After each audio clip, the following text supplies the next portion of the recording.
오늘도 아주 무더운 날씨가 이어지고 있습니다. 이제껏 가장 무더운 추석 명절이 되지 않을까 이렇게 생각을 하는데, 그럼에도 불구하고 이 귀한 추석 명절에 우리 온 가족들이 함께 모여서 하나님을 예배하고 예수 잘 믿는 가정으로 올 한 해 베푸신 은혜를 기억하면서 또 화목하고 즐거운 명절, 또 그런 복된 가정들 될 수 있기를 간절히 소망합니다. 오늘 그런 의미에서 항상 잔치하는 가정이란 제목으로 함께 은혜를 나누어 보고자 합니다.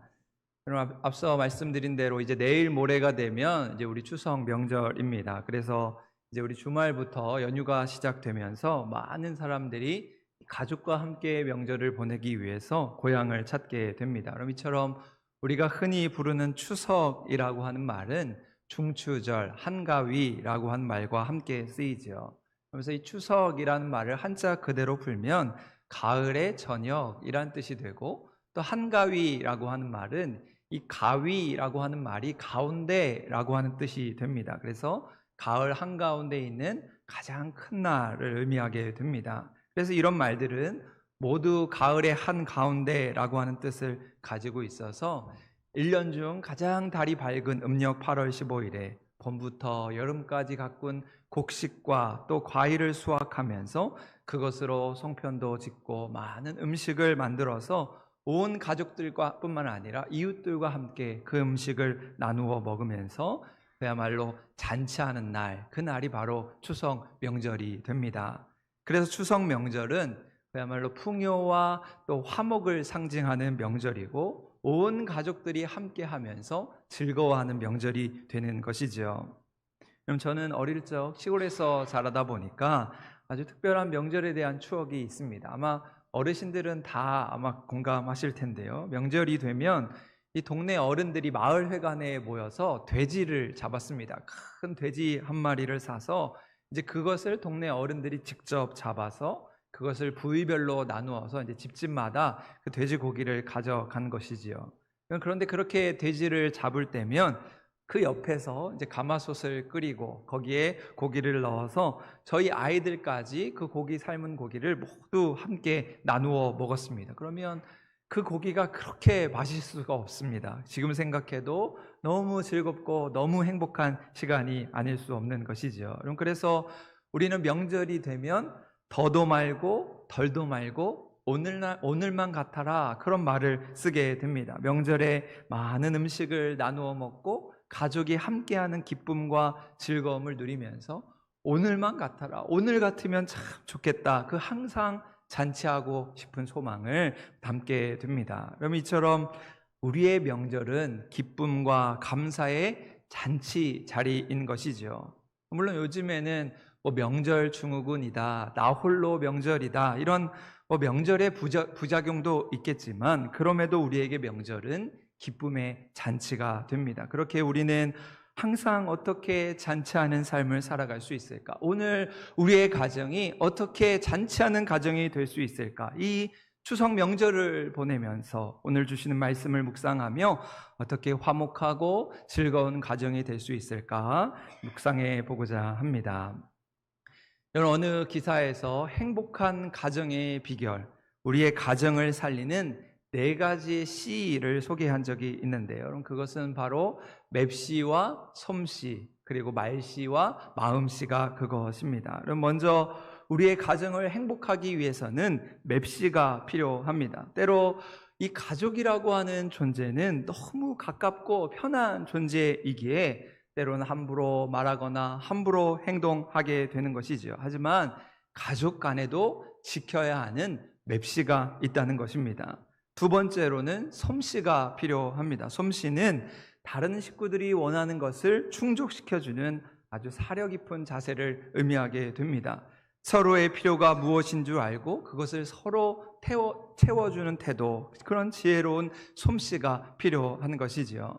세 번째로는 말씨가 필요합니다. 그럼 가정은 지친 우리를 회복시켜 주는 것이지요. 그래서 서로의 기를 살릴 때 중요한 것은 식구들끼리 용기 있는 말을 한마디씩 하는 것입니다. 여보, 힘내세요, 잘하고 있습니다, 최고입니다, 이런 말 한마디가 우리 식구들에게 큰 힘이 되는 것이지요. 그럼 마지막으로는 마음씨가 필요합니다. 서로의 수고를 알아주고 그 고마운 마음을 잃지 않는 마음씨가 있을 때 우리의 가정이 행복한 가정이 될 수 있다는 것이죠. 그럼 이처럼 우리 가정의 행복은 너무 멀리 있지 않습니다. 우리가 서로 조금만 배려하고 노력한다면 충분히 행복한 가정, 화목한 가정을 이루어 갈 수 있는 것이지요. 그래서 오늘 우리가 함께 읽은 잠언의 말씀에는 우리에게 그 참된 행복이 어디에 있는지, 그 행복을 어떻게 만들어 가는지를 말씀하고 있습니다. 그리고 그 모습을 일컬어서 항상 잔치하는 모습이라 비유하고 있는 것이죠. 여러분, 잔치하는 집에는 걱정이 없습니다. 고난 가운데서도 즐거운 마음을 잃지 않고 항상 잔치하는 것처럼 기쁨과 즐거움과 행복을 누린다고 말씀하고 있는 것입니다. 여러분, 그래서 누군가 불교는 마치 초상집과 같다, 유교는 마치 제사집과 같다, 그런데 우리 기독교는 항상 잔치집과 같다, 그렇게 말을 했습니다.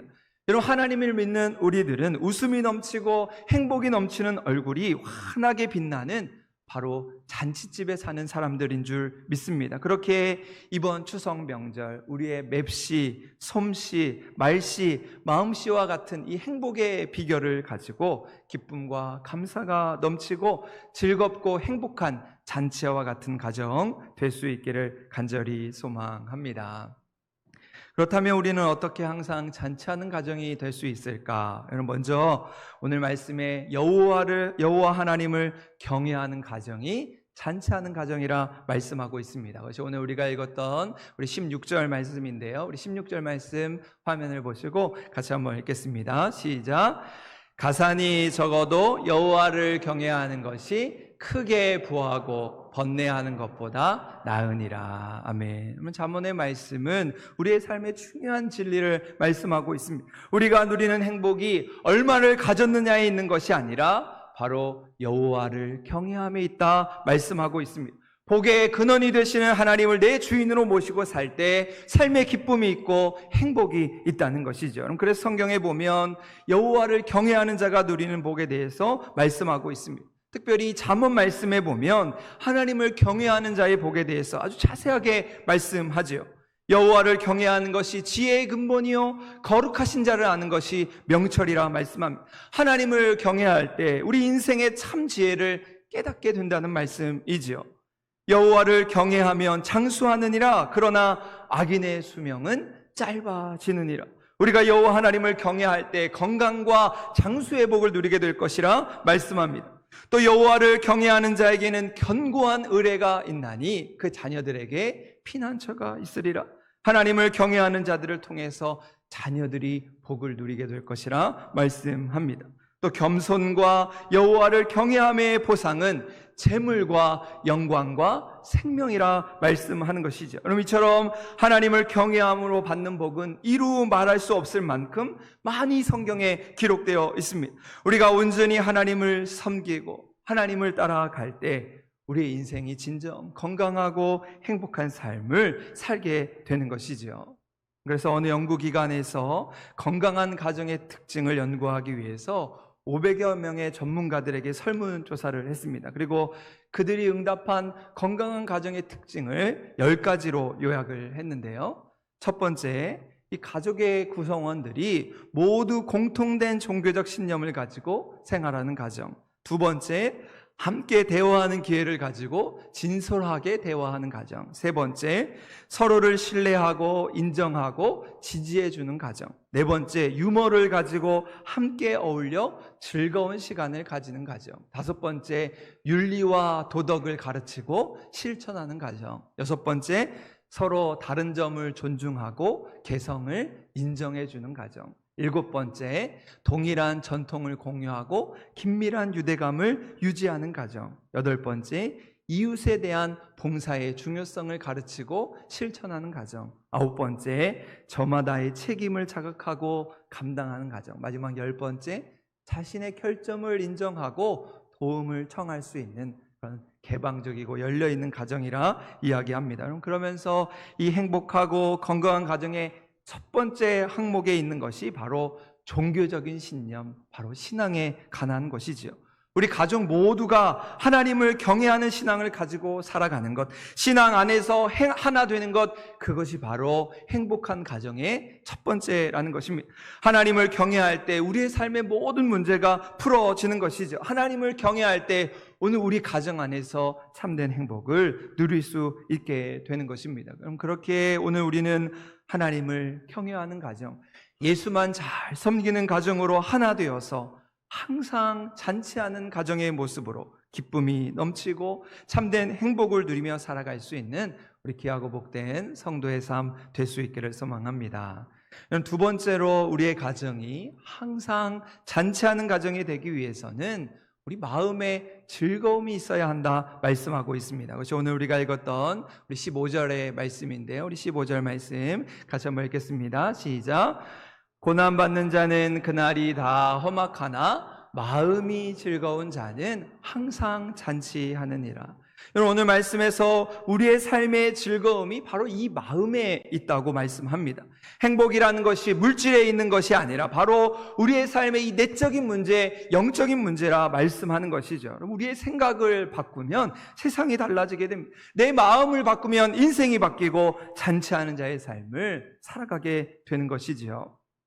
인도의 성자 테레사 수녀님은 평생 죽어가는 사람들을 데려다가 수용소를 만들고 그들을 위해 평생 봉사하며 헌신하는 삶을 살았습니다. 그러면서 어떤 기자가 찾아가서 그 수녀님이 하시는 일을 아주 가까이에서 보게 되었습니다. 그랬더니 그 수녀님이 하시는 일은 가난하고 병든 자를 위해서 땀을 흘리면서 일을 하시는데, 그 사람들을 보니까 살 소망이 있는 사람이 아니라 이제 막 죽을 사람들을 위해서 수녀님이 아낌없이 그들을 사랑하고 그들을 위해 헌신하는 것입니다. 인간적으로 생각할 때 정말 대책 없는 수고를 하는 그러한 수녀님의 모습을 보면서 기자가 수녀님께 이렇게 물었습니다. 수녀님, 힘드시지 않습니까? 얼마나 힘이 드십니까? 그때 수녀님이 이렇게 대답하십니다. 힘들지요. 힘이 들지요. 참 힘이 듭니다. 3번이나 반복해서 말씀하시고는 힘이 들지만 참 즐겁습니다. 그렇게 대답하셨다는 것입니다. 여러분, 어찌 보면 힘든다는 말과 즐겁다는 말은 완전히 다른 말이죠. 모순이 되는 말입니다. 우리가 생각하기에 힘든 것은 나쁘고 괴로운 일이라 생각하는데, 수녀님은 이 일이 참 힘들지만 그 즐거운 일을 평생 하시면서 인생의 참된 행복을 누렸다는 것이지요. 여러분, 어떤 가정은 경제적인 어려움 때문에 마음의 기쁨을 빼앗기고 살아갑니다. 어떤 가정은 과거의 쓰라림 때문에 일평생 마음의 기쁨을 잃어버린 채 죽는 날까지 용서하지 못하고 고통당하며 살아갑니다. 어떤 가정은 자녀의 문제 때문에, 어떤 가정은 부부 간의 갈등 때문에 우리의 삶의 기쁨을 잃어버리고 살아갑니다. 하지만 우리 믿음의 사람들은 이미 기쁨을 받은 사람들입니다. 하나님께서 우리에게 그 기쁨을 허락하신 것이죠. 예수님께서 우리를 위해 십자가에 죽으심으로 우리의 근심의 문제, 죄악의 문제, 고통의 문제를 다 해결해 주신 것입니다. 그래서 예수님 우리에게 말씀하시지요. 지금은 너희가 근심하나 내가 다시 너희를 보리니 너희 마음이 기쁠 것이요 너희 기쁨을 빼앗을 자가 없느니라 말씀하셨습니다. 그럼 그렇게 우린 다윗처럼 여호와 하나님을 항상 내 삶에 모시고 마음이 기쁘고 나의 영이 즐거워하며 내 육체가 안전히 거하는 삶을 살아가야 하는 것입니다. 오늘 우리의 가정이 잔치하는 가정이 되기 위해서, 진정 행복한 가정이 되기 위해서 우리가 잃어버렸던 그 기쁨을 회복해야 하는 것이지요. 지금 누리고 있는 그 기쁨을 내가 빼앗기지 않으리라. 오직 여호와 하나님으로 인해 즐거워하고 기뻐하는 삶을 살아가야 하는 것입니다. 그때 주님 주시는 기쁨을 회복함으로 오늘 우리의 가정이 항상 잔치하는 가정, 즐겁고 화목한 가정이 될 수 있는 것이지요. 그래서 마지막으로 오늘 우리의 집이 잔치하는 가정이 되기 위해서는 서로 사랑해야 합니다. 그것이 오늘 우리가 읽은 17절의 말씀인데요. 우리 17절 말씀 같이 한 번 더 읽겠습니다. 시작. 채소를 먹으며 서로 사랑하는 것이 살찐 소를 먹으며 서로 미워하는 것보다 나으니라. 아멘. 여러분, 이처럼 우리의 행복은 내가 무엇을 먹고 사느냐에 있는 것이 아니라 사랑하는 것에 있음을 기억해야 합니다. 사람들은 자꾸 행복의 기준을 소유의 많고 적음으로 평가하려고 합니다. 내가 얼만큼 가졌느냐, 얼만큼 누리고 있느냐로 행복을 따지려고 합니다. 그래서 돈으로 그 행복을 사려고 하지만 행복은 서로를 사랑하는 것에 있음을 기억해야 합니다. 여러분, 가정이란 결코 홀로 사는 것이 아니지요. 아버지, 어머니, 할아버지, 할머니, 아들과 딸, 손자, 많은 사람들이 함께 어우러져 사는 공간입니다. 그래서 각자의 생각이 다르고 가치관이 다르게 되지요. 그러다 보면 서로 미워하는 감정이 생기게 되고 다투기도 하고 갈등이 생길 수도 있습니다. 그러면 아무리 살찐 소를 먹어도, 아무리 좋은 음식을 먹는다고 해도 행복해질 수 없는 것이지요. 우리가 서로 다르지만 서로 사랑할 때 오늘 우리의 가정이 진정 행복한 곳이 되는 것입니다. 여러분, 그래서 사랑을 실천하는 5가지의 원칙이라는 글이 있어서 소개해 보려고 합니다. 먼저 여러분, 사랑을 실천하는 원칙 첫 번째는 산울림의 원칙입니다. 우리가 잘 아시는 대로 높은 산에 올라가서 야호 하고 소리를 치면 저 반대편 산에서 야호 하면서 메아리가 돌아옵니다. 그럼 이처럼 우리가 사랑을 실천할 때 내가 먼저 사랑을 베풀어야 그 사랑이 내게로 돌아오는 것이죠. 내가 대접을 받고자 하는 대로 내가 먼저 사랑해 주는 것입니다. 내가 왕이 되고 싶으면 우리의 가족들을 왕으로 대접해 주는 것입니다. 그때 우리가 서로를 사랑하고 사랑받을 수 있게 되는 것이지요. 두 번째 원칙은 실과 바늘의 원칙입니다. 우리가 흔히 이제 부부의 관계를 실과 바늘이라 비유하게 되는데, 여러분, 이것은 늘 항상 같이 다녀야 한다는 뜻뿐만 아니라 그 역할을 바꾸어서는 안 된다는 것입니다. 바느질을 할 때 여러분, 바늘이 너무 빨리 움직이면 실이 따라가지 못해서 끊어지거나 엉키게 되지요. 또 바늘이 시원찮다고 실이 바늘의 역할을 대신할 수 없고 실로 꿰매야 할 곳에 바늘을 꼽아둘 수는 없는 것입니다. 그럼 가족은 이렇게 서로 조화를 이루고 서로의 역할, 서로의 모습을 인정해 주어야 비로소 행복한 가정이 될 수 있다는 것이지요. 세 번째 원칙은 수영의 원칙입니다. 여러분, 땅에서 아무리 달리기를 잘하는 사람도 수영을 배우지 않으면 물속에서 헤엄을 칠 수 없는 것이죠. 여러분, 사랑과 행복도 마찬가지입니다. 아무리 내가 해박한 지식을 가지고 있다고 하더라도 사랑하는 법을 배우고 그것을 실천할 때 진정 행복한 가정을 만들어 갈 수 있는 것입니다. 네 번째 원칙은 김치의 원칙인데요. 여러분, 김장을 할 때 배추가 최소 5번 이상은 죽어야 비로소 맛있는 김치가 된다고 합니다. 배추가 땅에서 뽑힐 때 가장 먼저 죽고, 또 칼로 그 배추의 배를 가를 때 다시 한번 죽게 되고, 또 소금에 절일 때 배추가 죽고, 또 매운 고추와 젓갈 양념에 버무릴 때 그 배추가 죽게 되며, 마지막으로 사람의 입 안에서 먹힐 때 비로소 배추가 죽는다. 그렇게 최소 5번 이상을 죽어야 김치가 제 역할을 한다는 것이죠. 여러분, 이처럼 우리의 가정에서도 우리가 행복의 맛을 내기 위해서는 우리가 죽어져야 합니다. 최소 5번은 죽어야 우리의 가정에서 행복의 맛이 나고 행복의 향기가 나게 되는 것이죠. 마지막으로 5번째 원칙은 고객의 원칙입니다. 여러분, 장사를 잘하는 사람들을 보면 고객에게 아주 매우 친절하게 대하는 것을 보게 됩니다. 그야말로 고객을 왕으로 대접할 때 그 가게가 성공하게 되는 것이죠. 그럼 집에서도 마찬가지입니다. 서로가 서로에게 마치 최고의 고객처럼, 내게 가장 소중한 사람처럼 서비스하고 대접해 줄 때 우리의 가정이 행복해진다는 것이죠. 그래서 저희 집에서도 저희 아내가 가끔 이야기합니다. 나를 남이라고 생각해, 나를 성도라고 생각해, 그런 말을 자주 하게 되는데, 여러분, 서로가 서로를 아끼고 사랑할 때 우리의 가정이 비로소 행복해질 수 있다는 것이죠. 그런 의미에서 이번 추석 명절을 보내면서 오늘 우리의 가정이 하나님 주시는 행복을 누리며 참 즐겁고 화목한 가정이 될 수 있기를 바랍니다. 이를 위해서 특별히 이번 추석 명절에는 3마디를 많이 하는 명절이 되면 좋겠습니다. 미안합니다, 감사합니다, 사랑합니다. 이 3마디를 많이 하는 명절이 되면 좋겠습니다. 한번 따라해 보실까요? 미안합니다, 감사합니다. 사랑합니다. 돈 드는 것 아니죠? 할 수 있으시겠죠? 가능하면 미안합니다. 감사합니다. 사랑합니다. 이 말을 통해서 우리의 가정이 행복해지는 것이죠. 그럼 먼저 미안하다는 말을 할 때 그 미안하다는 감정을 느끼는 것에는 그 안에 사랑과 존경이 담겨져 있는 것을 보게 됩니다. 그럼 목사인 제가 여러분인 교인을 사랑할 때 더 잘해드리지 못해서, 더 많이 기도하지 못해서 미안한 감정이 들 때 사랑이 시작되는 것이지요. 남편이 아내를 사랑할 때도 마찬가지입니다. 괜히 나한테 시집 와서 이렇게 고생만 시키는 것 같은 그 미안한 감정이 들 때 그 안에 사랑이 싹 트는 것이지요. 자녀들이 부모를 대할 때에도 항상 우리를 위해 고생하시는 부모님께 더 잘해드리지 못하는, 더 효도해드리지 못하는 마음, 그 미안한 마음에서부터 사랑이 시작되는 것입니다.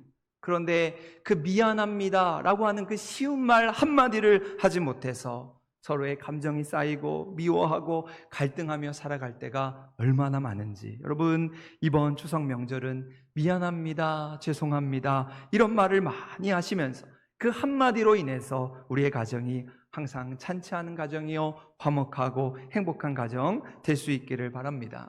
다음으로 감사하다, 고맙다는 말을 많이 할 수 있기를 바랍니다. 아주 작은 일에도 고마워할 줄 아는 마음, 그곳에서 참된 행복이 시작되는 것이죠. 남편이 아내에게, 아내가 남편에게, 자식은 부모님에게, 또 부모님은 자식들에게 감사합니다, 고맙다는 말을 통해서 우리의 마음이 행복해지는 것입니다.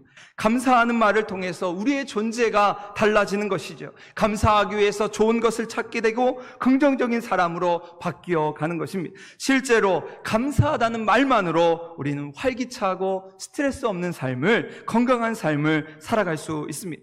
감사를 꾸준히 연습하다 보면 우리의 삶에 기적이 일어나는 것이죠. 자꾸 감사를 하다 보면 하나님께서 우리를 도우시고 감사할 일이 더 많아지면서 기적을 경험하는 삶으로 바뀌는 것입니다. 그래서 행복은 감사의 문으로 들어왔다가 불평의 문으로 나간다는 말이 있습니다. 그럼 이번 추석 명절 감사합니다는 이 말 한마디로 우리의 삶에 행복의 문을 여는 우리 모든 성도가 될 수 있기를 바랍니다. 그러면서 마지막으로 이번 추석 명절 사랑합니다는 말을 많이 할 수 있기를 바랍니다.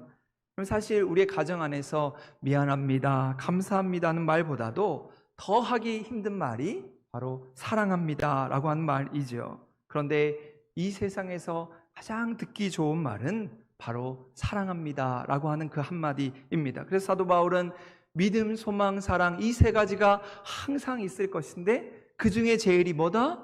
사랑이라 말씀했습니다.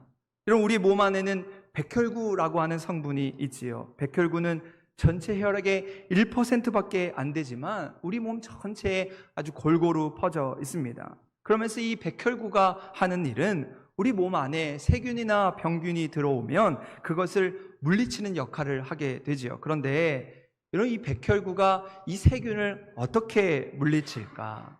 이런 백혈구가 세균이 들어오게 되면 자기 몸을 활짝 열어서 그 나쁜 균을 품어 버린다고 합니다. 그러면 그 백혈구 안에서 그 나쁜 균이 녹아서 없어지는 것이지요. 그럼 우리의 사랑은 마치 이 백혈구와 같다고 할 수가 있습니다.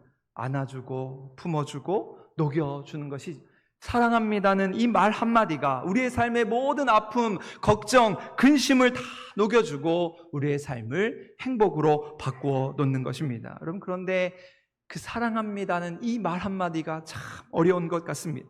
밥 좀 주세요, 용돈 주세요, 공부해라, 결혼해라 이런 말은 잘 하는데 진정 사랑한다는 말이 참 어렵다는 것이지요. 진정 우리 식구들 안에서 내가 듣고 싶어하는 말이 무엇일까? 여러분 이에 대한 아주 짧은 영상이 있는데요. 같이 한번 이 영상을 보도록 하겠습니다. 이 영상 준비됐으면 틀어주세요.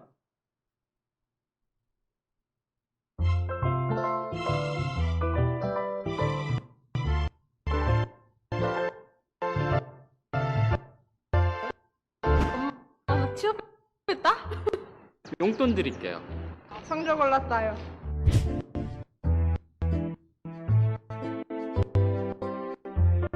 너 갖고 싶은 처음부터 거 다시 뭐 들어볼까요? 있니? 네, 잠깐만요. 이게 좀 뭐 영상이 선물 오류가 준다고 되는 것 같아요. 할 때 제일 좋아할 것 같아. 어차피 봐야 되니까 이제 시작이니까 다시 한번 틀도록 하겠습니다. 조금만 기다려 주시면 오늘 우리의 가정 안에서 우리가 진정 들어야 할 말이 무엇일까? 우리 영상으로 많은 사람들을 인터뷰한 내용인데요. 자, 우리 잠깐 다시 한번 보도록 하겠습니다.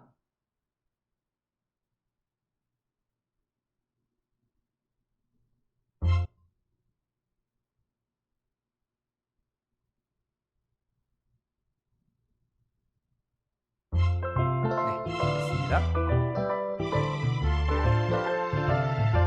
엄마 나 취업했다?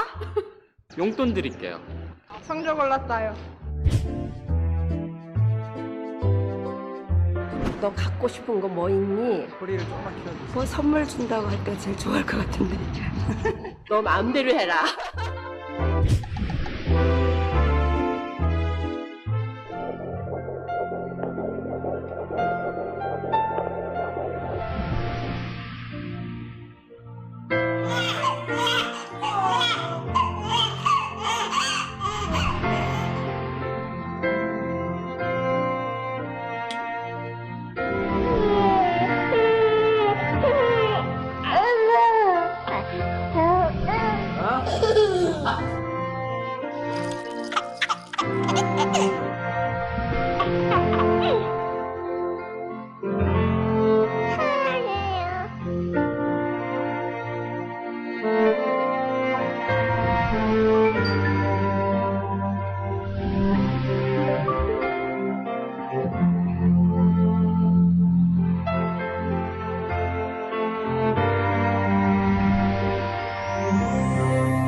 안부 물을 때가 제일 좋더라고. 큰 건 안 바래. 엄마는 저를 믿는다고 하고 아빠가 저한테 화이팅이라고 할 때. 기분 좋다 하면 뭐 아버지 사랑합니다, 뭐 존경합니다라든지 서로 가족 간의 감정 표현이 좀 없어서 가끔씩 엄마가 그러니까 사랑한다고 해요. 그때가 제일 좋아요. 고맙고 사랑한다는 말? 사랑한다는 말이요.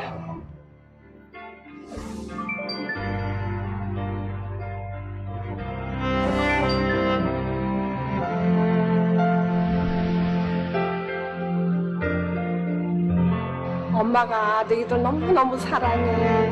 시은아 사랑해. 엄마 아빠 사랑해. 너를 사랑한다. 아버지 사랑해요. 태호야 사랑해. 엄마 아빠 사랑해. 사랑해. 정말 사랑합니다. 사랑해. 사랑해요. 사랑해. 사랑합니다. 사랑한다. 사랑해. 엄마 아빠 사랑해. 사랑해. 사랑한다. 사랑합니다. 사랑합니다. 사랑해. 사랑해요. 사랑해. 사랑해요.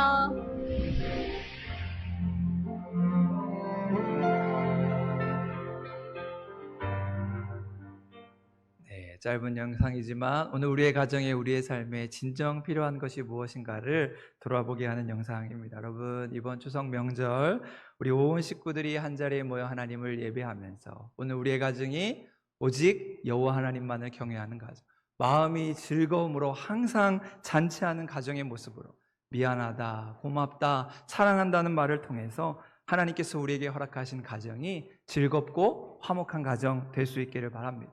서로 용서하고 서로 사랑하며 이 구원의 기쁨을 누리면서 내 가정 안에서 우리의 가족들을 소중히 여기시고 하나님이 주시는 참된 기쁨으로 항상 잔치하는 가정이요, 하나님이 원하시고 하나님이 기뻐하시는 우리 모든 한사람교회 믿음의 가정 될 수 있기를 주님의 이름으로 간절히 축원합니다.